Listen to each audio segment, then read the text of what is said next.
Vamos começar agora uma série do Node-RED para a gente aprender um pouquinho como é que funciona a estrutura, as variáveis, os tipos de informações que você consegue ter dentro do Node-RED para manipular e fazer aquilo que você quiser fazer. Esse aqui é o início de uma série de vídeos aí explicando, né, como é que funciona. A gente tem um entendimento um pouquinho mais profundo. Então, põe a vinheta aí.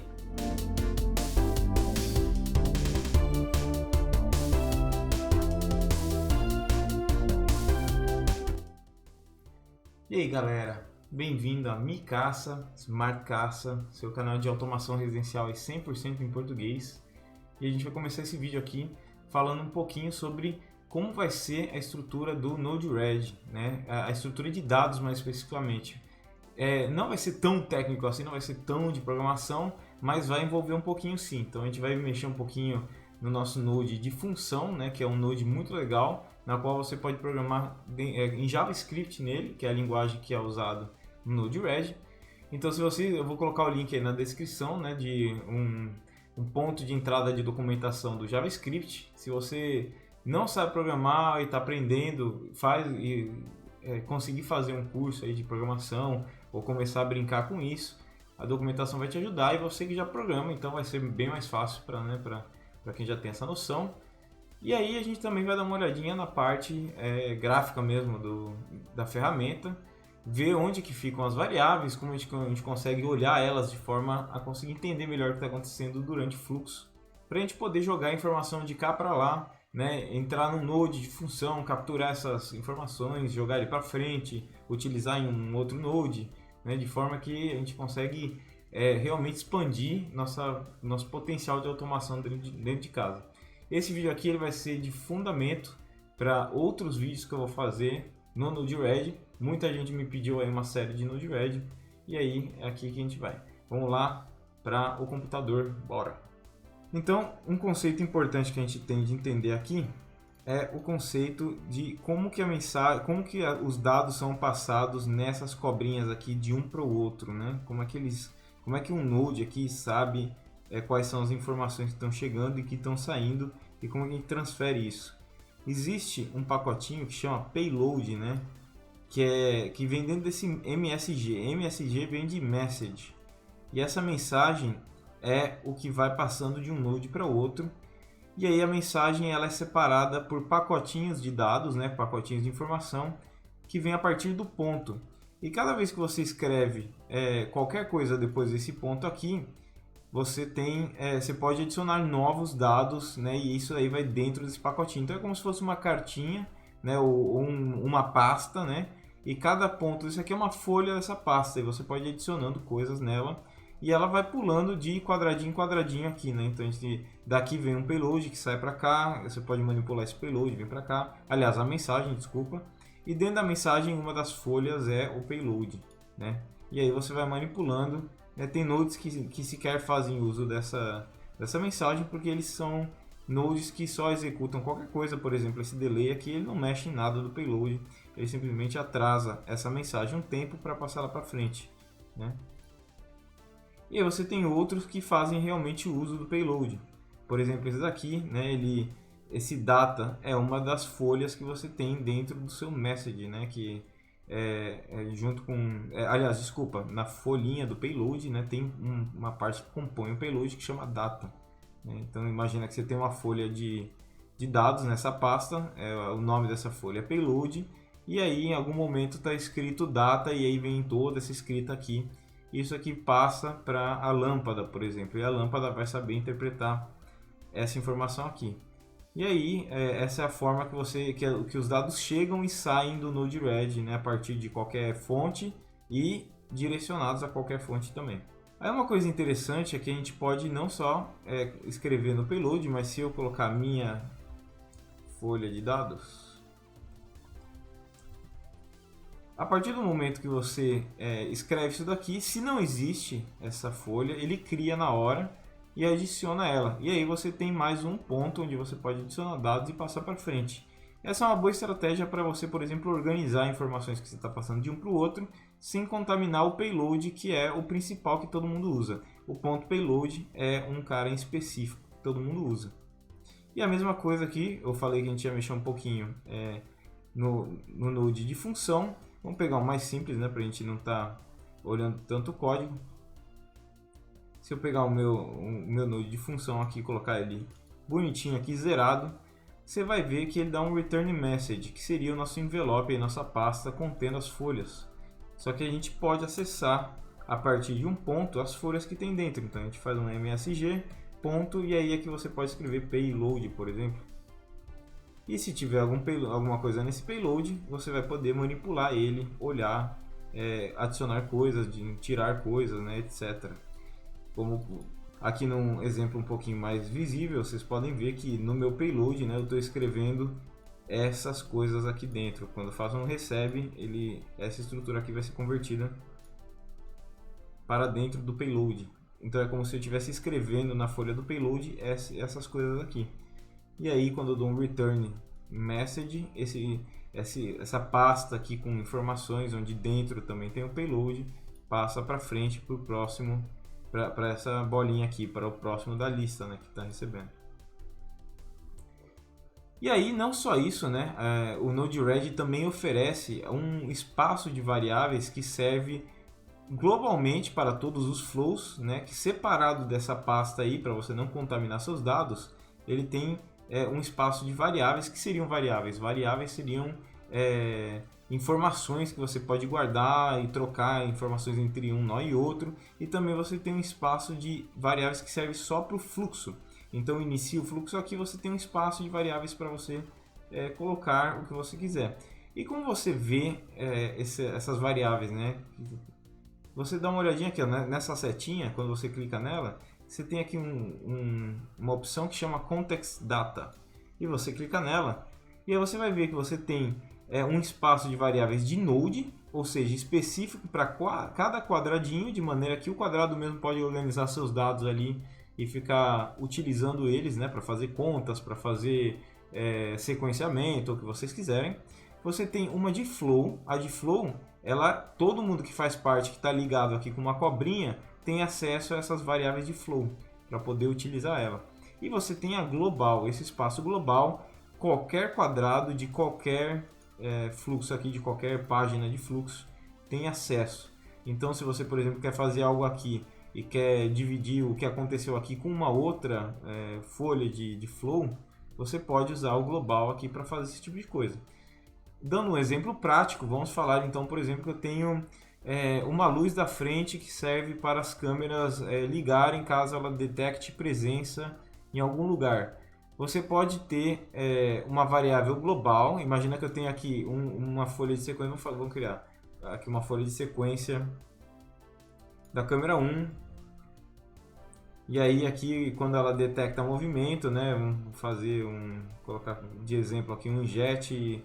Se ela detecta movimento, aí ela passaria esse flow para uma luz e faria um call service, né, para uma luz. E aqui ela ligaria a luz, né? E aí eu faço esse mesmo flow aqui para a câmera 2 e 3. Só que eu não quero mandar, por exemplo, um turn on caso ela já esteja acesa. Então eu poderia ter no meio do caminho aqui uma função que eu crio, de forma que eu pego a variável global para saber se algum flow já ligou ela ou não. E se ligou, eu não continuo o fluxo, né? Eu tranco o fluxo aqui. E caso não esteja ligado, eu seto aqui na minha global que ela está ligada, para que outros fluxos de câmera aqui consigam consultar essa variável e ver que não precisa ligar, já está ligada. Então esse é um exemplo aqui que eu pensei agorinha mesmo aqui na minha cabeça, de como eu poderia usar o global para isso. Mas eu poderia usar o flow também. Então vamos supor que eu estou fazendo uma função aqui que vai ser como se fosse uma interação, assim, várias vezes, tipo daqui volta para cá, e aí temos várias opções aqui de saída. Então podemos colocar uma sair daqui, e aqui no meu Node eu poderia colocar tipo 3 outputs, né? E aí de forma que ele pode vir para cá ou pode vir para cá, e todos eles voltam. Só que eu não sei agora desse jeito se eu deveria ir na primeira para cá, na primeira para cá ou na primeira para cá. Eu poderia colocar uma variável de flow dizendo qual foi o último que foi acionado, se foi o primeiro, o segundo ou o terceiro. E aí quando eu chego aqui, eu consulto quem foi o último que foi acionado. Se foi o primeiro, aciono o segundo. Se foi o segundo, aciono o terceiro. Se for o terceiro, volto para o primeiro. Né? E aí como é que a gente faz para acessar aqui na função essas variáveis que estão aqui disponibilizadas no meu context? É muito simples. Se eu colocar var, que é a forma que eu declaro uma variável aqui, minha variável, eu posso fazer um igual, que significa que ela vai receber o valor. E aí, se eu quiser do Node, eu posso fazer um node.get e o nome de uma variável, minha variável. E o mesmo caso eu queira, seja o flow que eu pego, ou caso seja o global. E aí, você pode fazer o seguinte, você pode fazer um sinal de ou, que é essas duas barrinhas aqui, para caso ele não encontre nada, né, ou não exista uma variável aqui, ele pode te dar um valor padrão. Então, por exemplo, se eu não encontrei nada, eu vou fazer que o meu valor padrão seja 1, ou seja, a primeira vez que isso aqui passou. E aí você me pergunta, tá, legal, eu consigo pegar, mas como é que eu faço agora para escrever? É praticamente a mesma coisa, é muito simples. A gente vai pegar esse global aqui, só que em vez de a gente fazer um get, a gente vai fazer um set. E aí, dentro daqui desse parênteses, você tem que colocar duas coisas. O nome da variável que você quer, seguido de uma vírgula, e o valor, que pode ser qualquer coisa que seja aceitável em JavaScript. Eu posso colocar um número, por exemplo. Posso colocar 1, posso colocar 2, posso até fazer uma conta. Posso fazer 1 mais 5. Ou eu posso até fazer uma variável aqui que tem um valor, var último escolhido, coloco que é o 3, e aqui eu faço o último escolhido mais 1, por exemplo. Que vai ser o resultado disso aqui é 4, já que o último escolhido é 3. Então temos 3 mais 1, ele vai setar aqui 4. Na próxima vez que ele voltar por esse flow, nessa cobrinha que volta aqui, na hora da gente dar um get, ele não mais vai dar um valor padrão, porque ele realmente vai encontrar que existe essa variável, e ele vai devolver o número 4. E aí assim a gente consegue acessar nossas variáveis. A gente então vai dar uma olhadinha em como a gente vai acessar essas variáveis e preencher. Então eu vou começar aqui fazendo uma variável de node, node.get, eu vou chamar de variável 1. E caso não tenha nada, eu vou receber 0. E logo em seguida, eu vou fazer um set.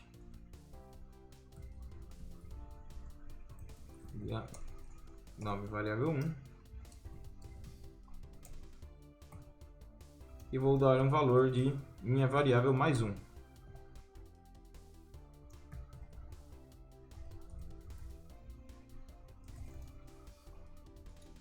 E aí dessa forma a minha variável vai ganhando 1, 2, 3, 4, vai subindo, vai se incrementando cada vez que esse node se repetir. Né? E essa é uma variável que está disponível apenas nesse node. Vamos usar um done aqui. Né? Aqui a gente vamos trocar esse call service aqui por um wait, por um delay. A gente vai fazer um delay de 1 segundo apenas, para a gente não perder muito tempo. E uma vez que passar 1 segundo, ele volta para cá. E aí a gente vai conseguir dar uma olhada nesse fluxo acontecendo. Vamos usar um deploy aqui. E aí, como nada está acontecendo, vocês vão ver que aqui, ó, o refresh to load, está escrito empty. Empty significa vazio. Se eu apertar o timestamp, a gente começa esse fluxo aqui. Se eu der um refresh aqui. Uma coisa interessante que eu acabei de ver, né, que já aproveita para ser uma lição, é que você tem esse insetozinho aqui para você clicar. Quando eu apertei timestamp aqui, vocês viram que nada aconteceu, né? Ele não rodou esse fluxo. E aqui nesse insetozinho você vai receber mensagens de erro dizendo onde está o seu erro, né? Então quando eu cliquei aqui, vocês vão ver aqui que está escrito type error, tipo um erro de tipo. Node.get não é uma função, quer dizer que eu errei em como eu peguei aqui as variáveis do escopo de Node, né? Escopo é o lugar onde a gente está tratando, se é global, flow, se é dentro do Node, isso chama escopo. Então eu errei isso aqui. Pesquisando um pouquinho mais, né, sobre o Node-RED, eu vi que o jeito da gente acessar essas variáveis de Node se chama com context. Então a gente na verdade não põe Node, a gente põe context.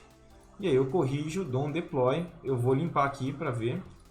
E aí eu percebo que eu ainda tenho um erro. Assim.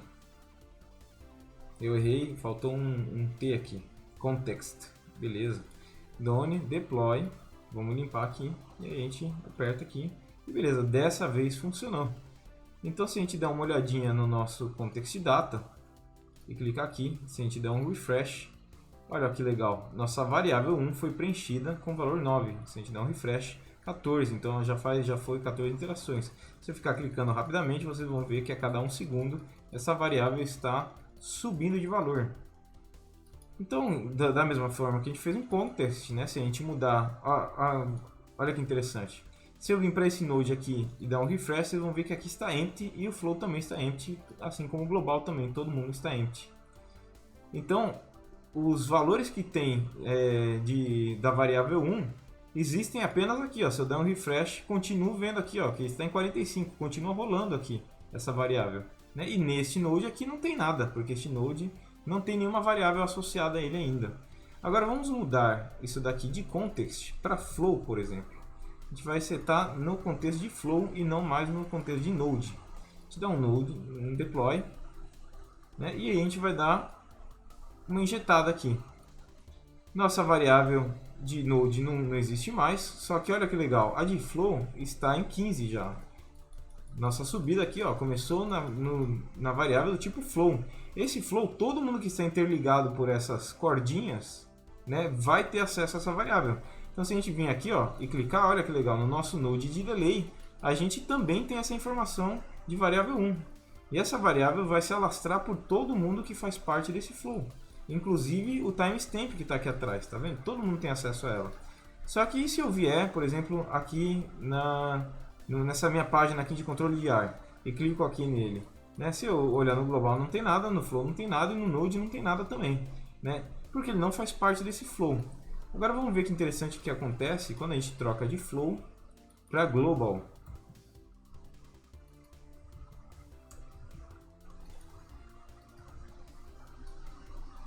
Vamos dar um deploy e aí recomeçamos nossa caminhada aqui.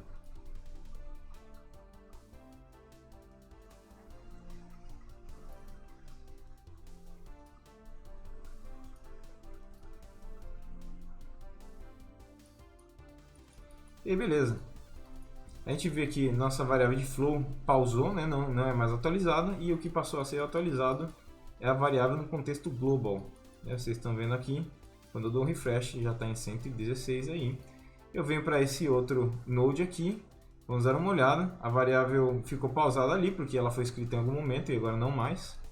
E aí a minha variável 1 global está sendo atualizada. Mas se eu for, por exemplo, para uma outra página aqui, e dar uma investigada aqui na global, olha que legal, ela também tem acesso a essa variável 1. E esse daqui também tem acesso, todo mundo tem acesso, porque ela está no contexto global. Então dessa forma a gente está conseguindo organizar nossos dados, seja dentro do contexto de nó, né, seja dentro de um flow, né, ou seja global. E para que é que eu faço essa organização de dados dessa forma? Porque se você começar a colocar tudo global, porque falar é mais fácil para eu conseguir passar de um para o outro, não tem que pensar muito, em pouco tempo, quando você começa a ter flows muito complexos, assim, ó, vocês têm aqui um controle de ar-condicionado, aqui um controle de ar do quarto, com várias lógicas, né? Aqui você tem o entretenimento da sala, com um monte de lógicas aqui, de como escolher corretamente um HDMI, como colocar. Quando você começa a ter esse tipo de coisa, você vai esquecendo quem é que está acessando o quê. Então, por exemplo, vamos supor que eu tenho uma variável global sobre quem está na frente de casa, né?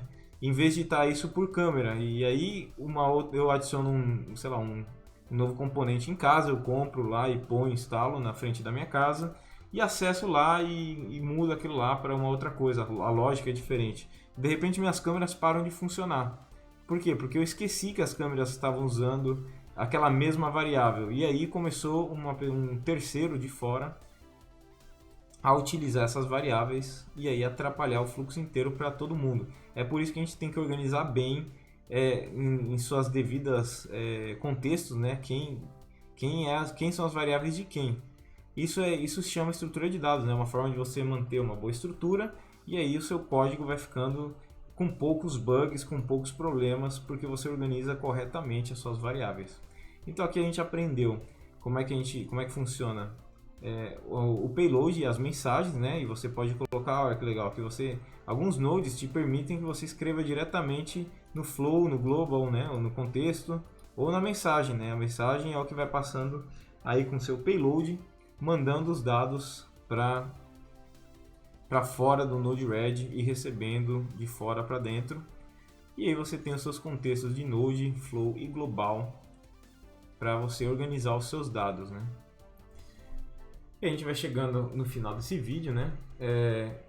Essa informação é bem importante para a gente conseguir continuar essa série, né? Porque a gente vai usar bastante programações que envolvem variáveis bem organizadas, entender como é que funciona as mensagens e o flow de dados, né? E a partir de agora a gente está tendo as ferramentas na mão para conseguir fazer automatizações muito legais, né? Cada vez melhores. O próximo vídeo eu vou falar um pouquinho de Subflow, e se já estiver pronto eu vou linkar já aqui. Eu acho que eu aprendi o lado agora. E chegamos ao final desse vídeo. De novo eu vou pedir like, subscribe, sempre vou pedir isso, porque isso ajuda demais, demais mesmo. Deu like no vídeo? Não deu? Se você acha que não faz diferença, faz muita diferença. Dá agora, dá um like e inscreve também, porque aí os seus amigos vão saber desse vídeo e quanto mais gente entrar, mais eu conseguir fazer coisa pra vocês e você vai começar a fazer a sua casa ficar legal pra caramba. Eu tenho o trabalho de pesquisar essas coisas, de fazer o vídeo e o seu trabalho é só dar um like. Olha que legal, bom pra caramba. Dá um like e dá um inscrever aí. A gente vai se ver no próximo vídeo. Falou!